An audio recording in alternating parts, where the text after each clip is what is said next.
un poisson volant. Il peut voler, le poisson. Ouais, j'ai réussi.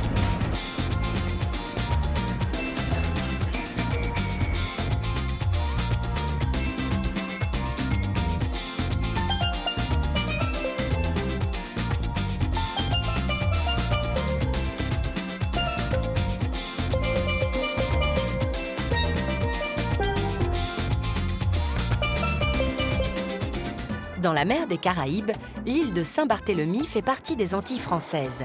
Ses côtes comportent plusieurs plages de sable fin, parfaites pour les amateurs de baignade.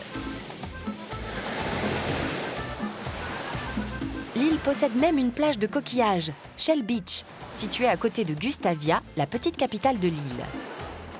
Le phare de Gustavia domine la mer, où l'on peut croiser des bateaux de tous les genres. Le port de Gustavia est le cœur de l'île et accueille des yachts venus du monde entier. Depuis qu'elle a été découverte par Christophe Colomb au XVe siècle, l'île a développé un mode de vie et des traditions entièrement axées sur la mer. Oh, là j'ai vu une ancre. Elle a l'air bien vieille. Elle est énorme en tout cas. Je parie qu'elle appartenait à un bateau de pirates. Coucou tout le monde. La pêche reste encore aujourd'hui une des principales activités traditionnelles. La pêche a été bonne? Allez, viens voir ce qu'on a pris. Là, je vois qu'il y a un gros poisson. Oh là là, il est gros! La dorade est un des poissons les plus courants dans la région. C'est rigolo, elle a vraiment le nez et les yeux tout plats. Sitôt arrivés au port, les pêcheurs déchargent sans attendre les poissons qu'ils viennent de prendre. Allez, je vais leur filer un petit coup de main. Une fois le poisson pêché et ramené à terre, il se retrouve le plus souvent au port de Gustavia, au marché aux poissons. Le poisson y est préparé en filet pour être vendu aux habitants, aux touristes ou aux restaurateurs. Les déchets sont jetés à la mer, où de gros poissons, les tarpons, les attendent avec impatience. Tenez, attrapez ça! Et voilà, encore un morceau! Bon appétit!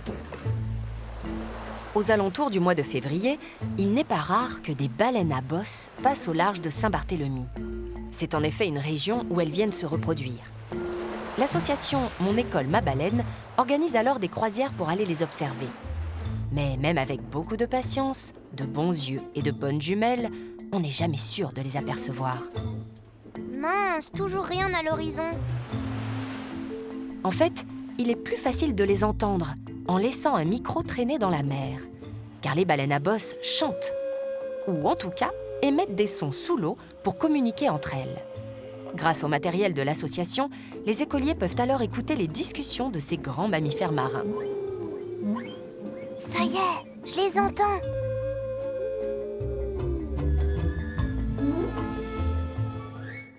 Une autre manière de découvrir la faune sous-marine, une excursion à bord du sous-marin jaune. En fait, c'est un semi-sous-marin, un bateau équipé d'un fond de verre, idéal pour observer la vie aquatique sans se mouiller. Waouh, j'ai l'impression d'être dans le film 20 000 lieues sous les mers. La cabine offre une vue imprenable pour admirer les poissons tropicaux. C'est vraiment merveilleux. C'est comme si on était en train de nager avec eux. À Saint-Barthélemy, une réserve naturelle couvre 1200 hectares de domaines marins. Objectif, préserver le patrimoine naturel de l'île et bien sûr, protéger notamment la faune sous-marine. Là, tu vois, c'est un diodon. Saint-Barthélemy dispose d'une biodiversité exceptionnelle qui mérite vraiment d'être protégée. À Saint-Barthélemy, la mer des Caraïbes, avec une température de l'eau toujours comprise entre 26 et 29 degrés, permet de s'initier à d'innombrables activités sportives comme le kitesurf, la planche à voile ou encore le jet ski. À Saint-Jean, les avions qui décollent ou atterrissent font partie de l'animation. Avec son sable fin et ses sports nautiques, c'est l'une des plages les plus populaires de l'île. Parmi les nombreuses activités, le Sea-Bob, un petit engin électrique qui permet de nager à la surface ou sous l'eau jusqu'à 20 km/h, est à la mode. Mais il faut s'initier avant de plonger. Bonjour, je voudrais apprendre à piloter cet engin. Le principe est assez simple. Il suffit de s'allonger et de bien tenir les poignets pour diriger le Sea-Bob. Mais une fois dans l'eau, il vaut mieux bien s'accrocher et suivre les conseils du moniteur avant de se lancer en solo. Génial, je vais aussi vite qu'un dauphin. La plage de Saint-Jean est située dans une baie bien protégée, sans trop de vagues, idéale pour s'initier au kayak. Une fois appris le maniement de la pagaie, on met cap au large pour une petite balade. Le kayak peut se pratiquer en duo ou en solo. Un autre sport qui se pratique avec une pagaie et demande un bon sens de l'équilibre, le paddleboard. Mais pourquoi on reste à genoux? Ça peut se faire debout. Ah, je vais tomber. Bon, d'accord, c'est quand même plus simple à genoux. Au large de l'île, la mer cache bien des trésors à découvrir.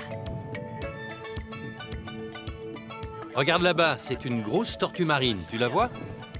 Mais pour observer la faune sous-marine, l'idéal c'est de plonger, avec ou sans bouteille. La plongée, tu vas voir, c'est comme voler mais sous l'eau. Arthur teste le matériel des grands. Il faut passer l'embout sous les lèvres, respirer par la bouche et souffler, enfiler les palmes et bien mettre le masque. Le plus important, c'est qu'il soit assez serré pour que l'eau ne rentre pas. Et c'est parti pour le baptême de plongée. Les plongeurs portent un gilet avec les bouteilles d'oxygène. Arthur est trop petit encore pour plonger avec des bouteilles, mais grâce au masque, il peut déjà apprécier le spectacle de la vie sous-marine. Les eaux de Saint-Barth possèdent une faune très riche et la plongée permet d'y faire des rencontres plutôt sympathiques. Outre la tortue marine, on peut croiser par exemple un diodon ou un poisson-ange royal. Alors Arthur, qu'est-ce que tu en penses? C'était vraiment très bien. À Corosol, sur la côte sud de l'île, de petits voiliers sont réservés aux élèves de l'école de voile du Saint-Barth Yacht Club. Ce sont des optimistes. C'est l'occasion pour Arthur de prendre sa première leçon de voile et d'apprendre par exemple à virer de bord en évitant la baume, la barre horizontale qui oriente la voile. Si je garde la tête tout le temps baissée, je suis sûre de pas me faire de bosse. Petit et facile à manœuvrer, l'Optimiste est le bateau idéal pour les enfants qui veulent apprendre à naviguer. Ça y est, j'ai compris comment ça marche. Maintenant, je prends la barre. Regardez, je suis le capitaine Arthur. À Saint-Barth, on peut aussi croiser d'autres voiliers nettement plus impressionnants, notamment lors de la Bucket, une régate annuelle réservée aux yachts d'au moins 30 mètres de long. C'est quand même plus confortable que l'Optimiste. Cette régate n'est qu'une des nombreuses activités de Saint-Barthélemy, un vrai paradis pour les amateurs de sport nautique. Gustavia, la petite capitale de Saint-Barthélemy, est née de son port et de son ouverture sur la mer. Autrefois, les goélettes étaient en effet le seul moyen de liaison entre les îles des Antilles. Le clocher suédois rappelle que l'île a été suédoise. Ici, on aime se souvenir et entretenir les traditions. Qu'est-ce que c'est? On dirait une pyramide. C'est un piège à tourterelles. Dans son musée dédié au passé de l'île, André Berry a rassemblé une série d'objets qui étaient courants dans sa jeunesse, notamment des jouets, comme un cerceau et des billes que l'on faisait alors en pierre. Dans le village de Flamand, Vicky a ouvert un atelier de loisirs créatifs pour les enfants. Elle leur apprend par exemple la confection d'un autre jouet traditionnel des enfants de Saint-Barth, le cerf-volant.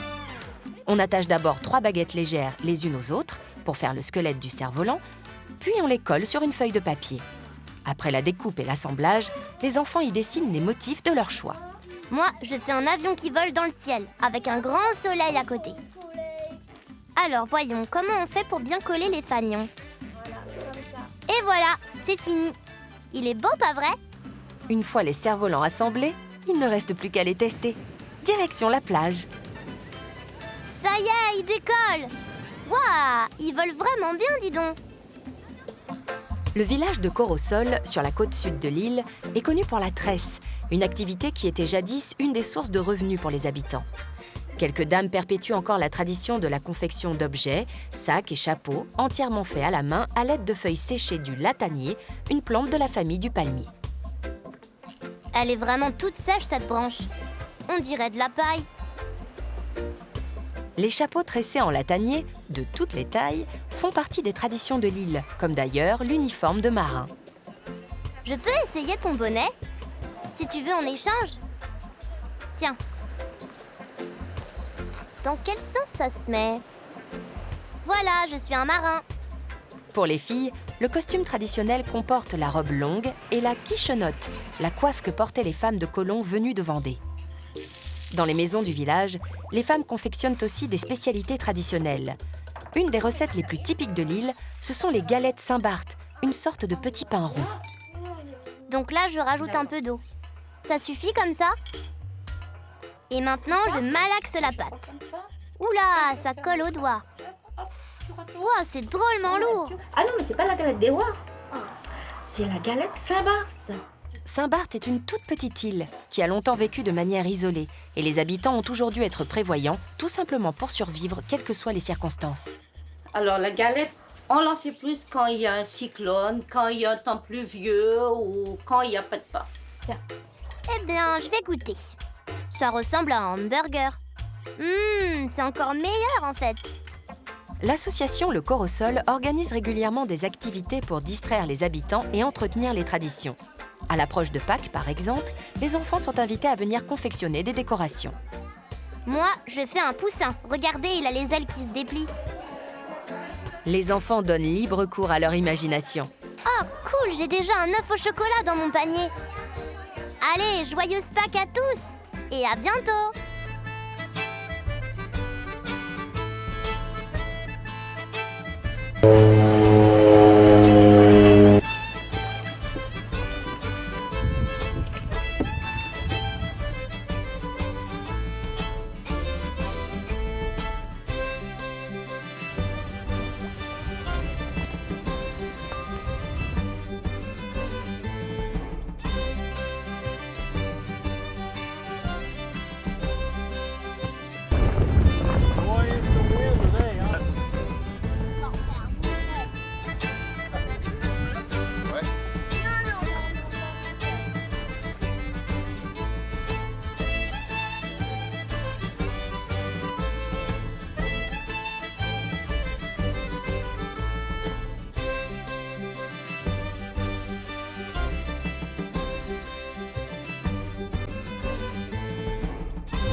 There, you want to change hats? Look at this hat.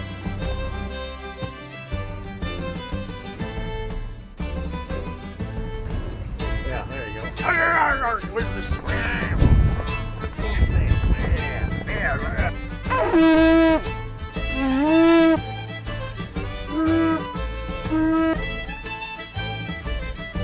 Yeah, come on, come on. I'll never have no cares in Pakistan. Well, you get a line, I'll get a pole, honey. You get a line, I'll get a pole, baby. We live alone in a little house we call our own. Bum, bum, bum, bum, bum, bum, bum. Honey, oh, baby mine. Nice sound, huh? Leg on low. For tonight I'm gonna see my cherub. Such milk, I clothe her in the finest silk. Guitar, full fruit jar, and a gift. Beat it drum. Both hands, both hands. No, both hands. Fired our guns and the British got the coming. Was it not as many as it was a while ago? And I'm walking down the street, talking to a pirate named John DeVito. Now you're getting fancy.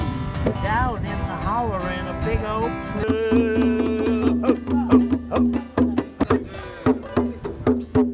Malgré sa petite superficie, l'île française de Saint-Barthélemy possède une faune riche et bien préservée, notamment en ce qui concerne les oiseaux marins. Un des animaux emblématiques de l'île, l'iguane, un animal impressionnant, même s'il est parfois un peu timide. Oh là, il y en a un qui se cache derrière le pot de fleurs. Pour approcher un iguane, il faut de la patience. Ne pas bouger et lui proposer une banane. Hé, ne pars pas, je veux juste te caresser. Mais les iguanes sont prudents et plutôt rapides. Il faut des ruses de sioux pour les approcher. Oh là là, maintenant il escalade les rochers. Les iguanes ne se ressemblent pas tous. Et il y en a de toutes les tailles. Le Bernard l'ermite est un crustacé très répandu sur l'île. Qu'est-ce que c'est? Un coquillage qui marche? Oh, il a rentré ses pattes. Bizarre, quand on le touche, il fait crrr, crrr. Je crois qu'il est timide. Heureusement, tous les animaux de Saint-Barthélemy ne sont pas aussi craintifs. Certains se laissent approcher plus facilement. Cette fois-ci, j'ai apporté de quoi les attirer. Eh oh, les chèvres! Regardez ce que j'ai pour vous! L'élevage de chèvres fait partie des activités traditionnelles de l'île depuis le XVIIe siècle. Si la plupart sont dans des enclos, il n'est pas rare d'en rencontrer le long des routes ou sur les collines, car beaucoup sont laissés en liberté. Oh, c'est un petit cabri! Il a l'air tout jeune. Quel âge tu as, toi? Le cabri est le petit de la chèvre. Celui-ci n'a que 3 jours, mais il est déjà très fort et doté d'un sacré caractère. Tiens, petit bébé, tu dois boire. Il fait très chaud. Hé, attention! En parcourant les petites routes de l'île, on peut faire des rencontres hautes en couleurs avec des perroquets domestiques. Bonjour, comment tu t'appelles? Tu sais parler? Hé! Ces perroquets viennent généralement d'Amérique du Sud.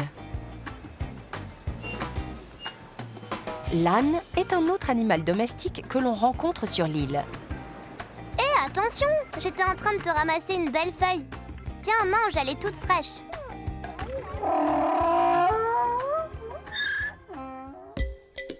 La tortue est l'animal que l'on rencontre le plus sur les routes, notamment la tortue charbonnière, une espèce terrestre qui est très répandue sur toute l'île. Heureusement, les automobilistes savent comment réagir et ralentissent pour la contourner, car elle est toujours prioritaire. Oh, cette tortue, elle va finir par se faire écraser. Je vais quand même pas la laisser là. Allez, viens, je te mets sur le côté. Là, tu seras en sécurité et puis regarde, il y a plein de bonnes herbes à manger. Bah alors, tu veux pas? Tu boudes? Qu'est-ce que je vais faire de toi? Ah, j'ai une idée, viens avec moi. T'as envie de te balader? Eh ben, je t'emmène faire un tour. Accroche-toi bien, il n'y a pas de ceinture. À Saint-Barth, tout le monde prend soin des tortues. C'est pour cela qu'elles sont très nombreuses, partout, de tous les âges et de toutes les tailles. Elle est toute petite, celle-là. Les tortues charbonnières mettent entre 8 et 10 ans pour atteindre leur taille adulte. Ça, c'est encore un tout petit bébé. Allez, fais coucou pour dire au revoir. L'avion est le moyen le plus rapide de se rendre sur l'île française de Saint-Barthélemy, mais les passagers doivent se préparer à un atterrissage plutôt acrobatique. Pour se poser, les avions doivent passer au-dessus d'une colline et d'un rond-point où le trafic est intense, avant de piquer pour atterrir sur la très courte piste. Une manœuvre délicate. Regarder les avions passer au ras du col de la Tourmente est une des principales attractions de l'île. Incroyable cet aéroport. Au bout de la piste, c'est directement la plage et la mer. Heureusement, comme dans tous les aéroports, la tour de contrôle veille à la sécurité et assure la communication avec les pilotes. Les agents qui travaillent ici à la tour de contrôle, Arthur, ils sont chargés d'assurer la sécurité et la fluidité du trafic aérien. Pendant la haute saison, jusqu'à 250 avions se posent et décollent chaque jour sur la petite piste. Il y en a encore un qui arrive. Bravo, super atterrissage. Et bienvenue à Saint-Barth. La tour gère aussi bien les avions en vol que les appareils au sol pour libérer la piste aussi rapidement que possible. Ce n'est qu'en fin de journée que le trafic ralentit, car l'aéroport est fermé la nuit et ne rouvre qu'au petit matin. Il est 6h du mat et les pompiers travaillent déjà? Oui, avant l'ouverture de la piste, les pompiers testent leur matériel. Avec ma voiture rouge, on va me prendre pour un pompier. Michel Gréau est responsable formation des pompiers de l'aéroport. Bonjour Arthur. Il y a combien de pompiers qui travaillent ici? On est à 2, mais en tout dans le service ici, les pompiers d'aéroport, on est à 7. Et toi, ça t'intéresserait un jour d'être pompier? Comment ça marche, votre tuyau? Avoir un matériel en parfait état de marche est essentiel pour les pompiers et pour la sécurité de tous. Le pompier doit aussi être bien équipé. J'ai l'impression d'être un astronaute avec ce casque. Ça protège du soleil en tout cas. Ah, le manteau, je crois qu'il est un petit peu grand pour moi. En tout cas, ça a l'air d'être un métier passionnant, pompier. Avant que les avions n'arrivent, j'ai bien envie de faire une pointe de vitesse sur la piste. Génial, j'ai l'impression que mon auto va décoller. Arthur a toujours été intéressé par les avions. Tiens, l'avion de Bernard est ouvert. Allons voir. Zut, il commence à pleuvoir. Vite, à l'abri. Dans les Antilles, les averses sont fréquentes, mais souvent très courtes. Après quelques minutes de pluie, l'avion de Bernard est prêt pour le départ. Salut Bernard, Tu peux m'emmener? Avant chaque vol, le pilote doit vérifier lui-même si tous les éléments de l'avion fonctionnent bien pour éviter tout problème en vol. La règle est la même pour tous les avions, quelle que soit leur taille. Commandant Arthur, prêt à décoller. On se met en route? Tiens, je te mets un casque, comme ça tu entendras ce que dit la tour. Je crois qu'ils disent qu'on peut y aller. Tiens bien les commandes, on va décoller. C'est parti! Et bah voilà, ça allait le décollage? Waouh, c'est vraiment beau vu d'en haut. Ah, là, il y a un peu de turbulence. Allez, on va se poser. On ralentit en restant bien droit. Et voilà, on a touché la piste. Pour le voyageur, décoller ou atterrir à l'aéroport de Saint-Barth, c'est déjà le début de l'aventure. Situé au nord-ouest de la Guadeloupe et près de Saint-Martin, Saint-Barthélemy est une petite île des Antilles françaises. L'île est recouverte de collines et les paysages y sont aussi beaux que variés. En se promenant le long des 32 km de côte, on est sûr de profiter de superbes points de vue. C'est vraiment magnifique par ici. Ça descend, ça monte, on se croirait sur un manège. Faire le tour de Saint-Barthélemy est une petite aventure, surtout si l'on quitte les routes en béton pour prendre une piste de terre. Oh oh, je crois que je suis enlisée.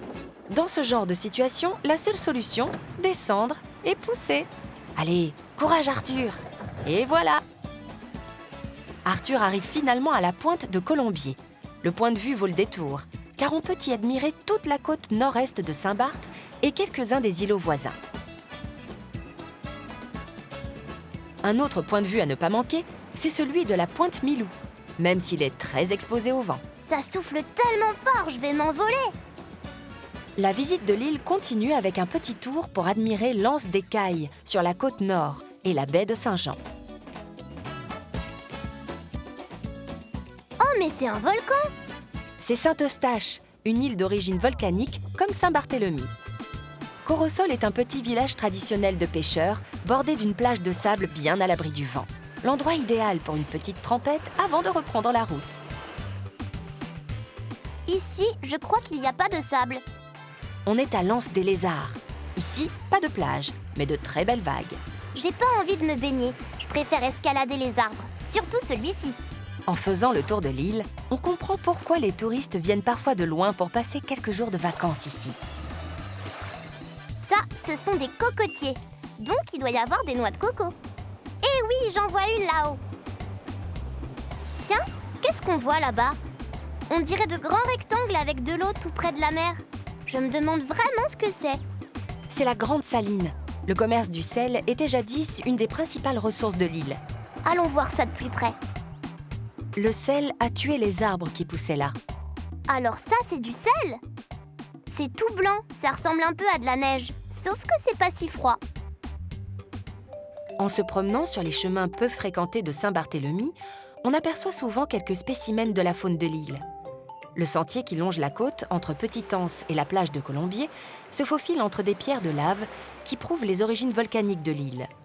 Ces origines expliquent le côté montagneux de Saint-Barth, ainsi que les formes étranges des falaises et des rochers qu'on trouve sur ses côtes.